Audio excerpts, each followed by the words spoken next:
इस वीडियो को आगे देखने से पहले अपने हाथ में पड़े हुए जरा इस फोन को देखिए। क्या लगता है, क्या आपने अपनी मर्जी से इस फोन को अनलॉक किया था? क्या आप अपनी मर्जी से ऐप्स पर स्क्रॉल करते हैं? अगर हमें लगता है कि हम अपने फ़ोन को खुद कंट्रोल करते हैं तो ये बात बिल्कुल गलत है। असल में हमारा फ़ोन हमें कंट्रोल कर रहा है। हम ना चाहते हुए भी घंटों स्क्रॉलिंग करते रहते हैं, और चाहे कितना भी ज़रूरी काम क्यों ना हो, नोटिफिकेशन बेल बजते ही हमारा हाथ सीधा फ़ोन की तरफ चला जाता है। इस एडिक्शन से खुद को बचाने का एक बहुत ही सिंपल और साइंटिफिक सोल्यूशन होता है, लेकिन अक्सर हम उसे इग्नोर कर देते हैं। हम अक्सर उन मेथड्स का यूज़ करते हैं जिनसे असल में कोई फ़र्क ही नहीं पड़ता, और हम चाह कर भी अपनी स्क्रॉलिंग की इस आदत को नहीं छोड़ पाते। लेकिन आज की इस वीडियो में हम उसी इग्नोर किए जाने वाले सोल्यूशन की बात करेंगे, और इस वीडियो को देखने के बाद आप अपने फ़ोन को ज़्यादा बेहतर तरीके से कंट्रोल कर पाएंगे। लेकिन इसके लिए हमें समझना होगा कि यह सब काम कैसे करता है और क्या है इस फ़ोन एडिक्शन के पीछे की असली साइंस। आइए डिटेल में समझते हैं आज की इस वीडियो में। A video went viral of a kid who cried in his sleep and started imitating as he was scrolling through his phone. How much time do you spend doing this? Of 78 miles a year. That's सोचिए सिर्फ एक mobile phone के लिए 11 साल का लड़की वो कहाँ है। उत्तर प्रदेश के तिवारीपुर से हैरान करने वाला मामला सामने आया है।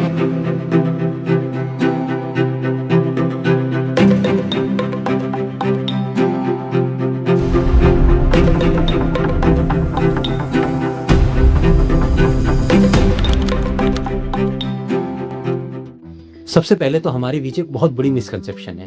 हमें सालों से बताया गया कि डोपामिन हमें खुशी का एहसास देता है, लेकिन ये सच नहीं है। असल में डोपामिन हमें एक्चुअल प्लेजर से पहले एंटीसिपेशन और वांटिंग की अर्जेंट फीलिंग देता है। बिल्कुल परेशान होने की जरूरत नहीं है, मैं थोड़ा सिंपल करके बताता हूँ। मान लीजिए आप किसी दुकान के पास से गुजर रहे हैं, आपको अपने फेवरेट फूड आइटम, मान लीजिए आलू के पराठों की स्मेल आती है। यहाँ पर डोपामिन स्पाइक देखने को मिलती है, आपका मन करने लगता है आलू के पराठे खाने का। ठीक इसी तरह जैसे ही हमारे फोन में कोई नोटिफिकेशन बेल बजती है, डोपामिन रिलीज होता है और हमें पुश करता है फोन को उठाने के लिए। कभी कभी हम बोर हो रहे होते हैं या थोड़ा सा स्ट्रेस फील कर रहे होते हैं, तो ऐसे में भी डोपामिन हमें पुश करता है फोन पर स्क्रॉलिंग करने के लिए। असल में ये कोई प्लेजर या हैप्पीनेस की फीलिंग नहीं होती, बल्कि झूठ मूठ की खुशी की तरफ हमें लालच देती है। यही होता है इस फोन एडिक्शन की साइकिल का स्टेप नंबर 1। यानी अभी हमने फोन को टच भी नहीं किया और फोन उठाने को लेकर थॉट्स आनी शुरू हो गई। इस पूरे प्रोसेस को मैंने 5 सिंपल स्टेप्स में डिवाइड किया है, ताकि इस खतरनाक ट्रैप को आसानी से समझा जा सके। इसके बाद आता है स्टेप नंबर 2। जैसे ही हम फोन हाथ में लेते हैं, डोपामिन और ज्यादा पुश करता है हमें फोन को अनलॉक करके देखने के लिए, और अंदर से ये फीलिंग आने लगती है कि फोन को अगर हमने खोल कर नहीं देखा तो कुछ जरूरी चीज मिस ना हो जाए। लेकिन ज्यादातर मामलों में कुछ भी इंपॉर्टेंट नहीं होता। और इसके बाद आता है स्टेप नंबर 3।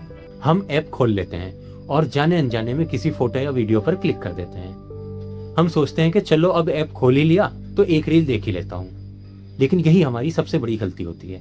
यहाँ पर डोपामिन का लेवल थोड़ा सा नीचे आ जाता है, लेकिन जैसे ही रील कंप्लीट होती है या हम उसे बंद करना चाहते हैं, डोपामिन का लेवल फिर से बढ़ जाता है।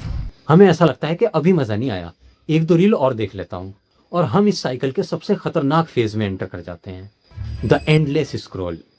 हम एक के बाद एक रील स्क्रॉल करते चले जाते हैं, उस सेटिस्फेक्शन को हासिल करने के लिए जो हमें कभी मिलने वाला ही नहीं है। मिनट्स घंटों में कब बदल जाते हैं हमें पता ही नहीं चलता। इसके बाद आता है आखिरी स्टेप नंबर 5। बहुत देर बाद हमें एहसास होता है कि हमने अपना अच्छा खासा समय बर्बाद कर दिया।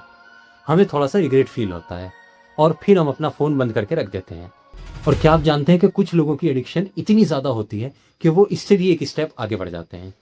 वो एक ऐप को बंद करने के बाद दूसरी ऐप खोल लेते हैं, या किसी दूसरी वीडियो पर क्लिक करके फिर से एंडलेस स्क्रॉलिंग के जाल में फंस जाते हैं। अगर आप ऐसे ही लोगों की कैटेगरी में आते हैं तो आपको इसे बहुत ज़्यादा सीरियस लेने की ज़रूरत है। आपके मन में यहाँ पर एक सवाल आ रहा होगा कि आखिर इन ऐप्स में ऐसी कौन सी खास बात होती है जो हम इनके पीछे एडिक्ट बन जाते हैं, जबकि जो दूसरे इंपॉर्टेंट काम होते हैं उनमें हमारा मन ही नहीं लगता। अब शायद आप कहेंगे कि अरे ये तो बहुत सिंपल सी बात है, हमें इन ऐप्स का यूज़ करने में मज़ा आता है, अंदर से खुशी महसूस होती है, इसलिए हम इन ऐप्स को बार बार यूज़ करते हैं। लेकिन असल में ये बात बिल्कुल गलत है। आप खुद सोच कर देखिए, घंटों स्क्रॉलिंग करने के बाद आपको खुशी महसूस होती है, या आपको ऐसा लगता है कि आपने अपना टाइम वेस्ट कर दिया? एंडलेस स्क्रॉलिंग में सबसे मेन रोल होता है डोपामिन का, और जैसा कि हमें पता है डोपामिन का खुशी से कोई लेना देना नहीं होता। डोपामिन हमें खुशी नहीं देता, बल्कि यह किसी काम को करने के लिए हमें पुश करता है।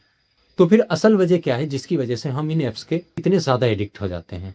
देखिए, असल में जो सोशल मीडिया ऐप्स होती है ना, वो सेम गैम्बलिंग मेथड यूज़ करती हैं अपने अंदर साइकोलॉजिकल क्रेविंग डेवलप करने के लिए। वही सेम मेथड जो जुए में इस्तेमाल किया जाता है लोगों को अट्रैक्ट करने के लिए। अब क्या होता है गैम्बलिंग मेथड, आइए समझते हैं। सबसे पहला होता है ईज ऑफ एक्सेस, यानी जुआ खेलने को बहुत आसान कर दिया जाता है। आप स्लॉट मशीन पर या फ़ोन पर ऐप इंस्टॉल करके आसानी से इसको एक्सेस कर सकते हैं। ठीक इसी तरह इन सोशल मीडिया ऐप्स तक पहुंचना भी बहुत आसान है। हम एक टैप करते हैं और अनलिमिटेड रील्स हमारे सामने आ जाती हैं। सोचिए कितना ज़्यादा आसान है इन ऐप्स को एक्सेस कर पाना। दूसरा तरीका जो गैम्बलिंग में यूज़ किया जाता है वो होता है क्विक रिवार्ड। मिसाल के तौर पर आप जैसे ही स्लॉट मशीन का लेवल पुल करते हैं, आपको ज़्यादा वेट नहीं करना पड़ता और कुछ ही समय में आपको आपका रिवार्ड मिल जाता है। इसी तरह आप फ़ोन में जब एक रील से अगली रील पर जाते हैं तो आपको कुछ टाइप या सर्च करने की ज़रूरत नहीं होती, सिर्फ ऐसे किया और अगली रील शुरू हो जाती है। इसी मैकेनिज्म को कहा जाता है क्विक रिवार्ड मैकेनिज्म। बल्कि अब तो इंस्टाग्राम ने ऑटो स्क्रॉल का फीचर ला दिया है, यानी आपको स्क्रॉल करने की ज़रूरत नहीं है। रील्स एक के बाद एक खुद ही ऑटोमेटिकली स्क्रॉल होती चली जाएंगी। सोचिए कितना ख्याल रखती हैं सोशल मीडिया ऐप्स हमारा।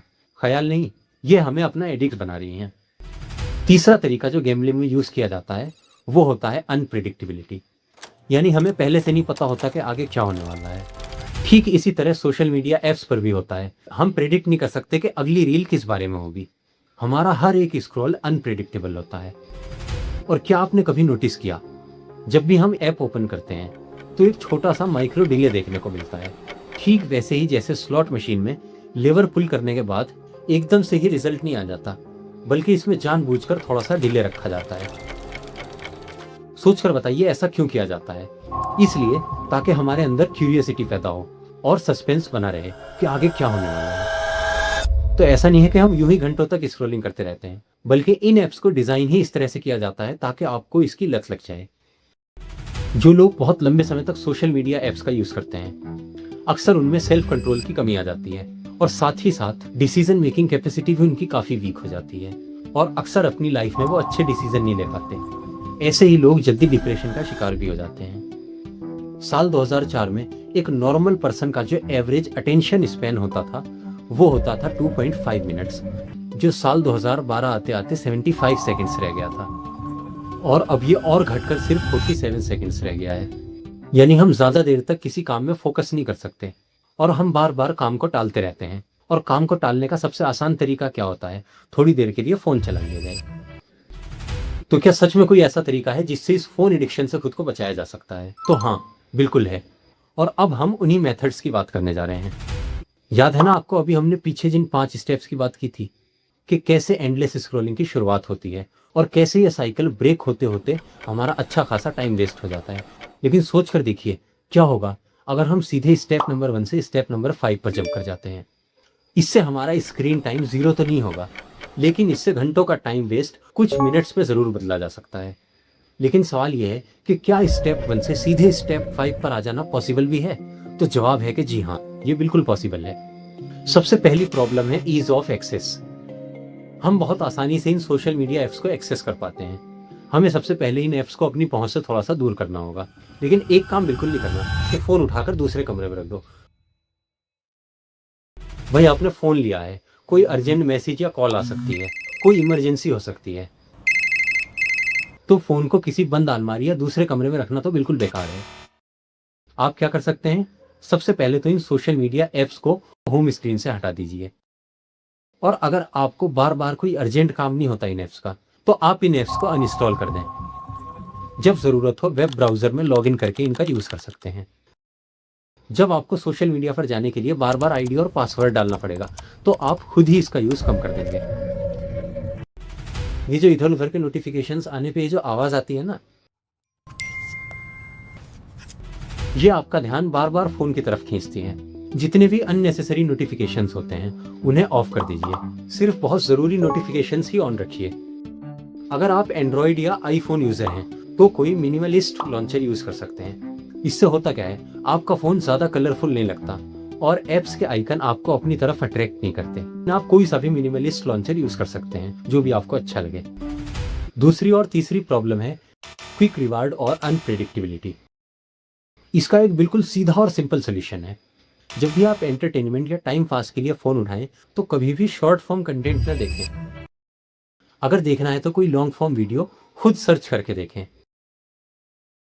इससे देखिए होगा क्या, ना तो आपको क्विक रिवार्ड मिलेगा और ना ही कुछ भी अनप्रेडिक्टेबल होगा जैसा कि शॉर्ट फॉर्म कंटेंट में होता है, और आप इस एंडलेस स्क्रॉलिंग के जाल में फंसने से बच जाएंगे।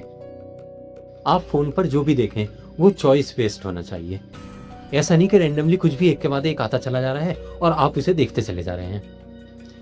इससे आपका खुद पर कंट्रोल भी बढ़ेगा और आप पहले से ज़्यादा बेहतर तरीके से डिसीजन ले सकेंगे, और साथ ही साथ आप पहले से ज़्यादा अटेंशन और फोकस से अपना काम कर सकेंगे।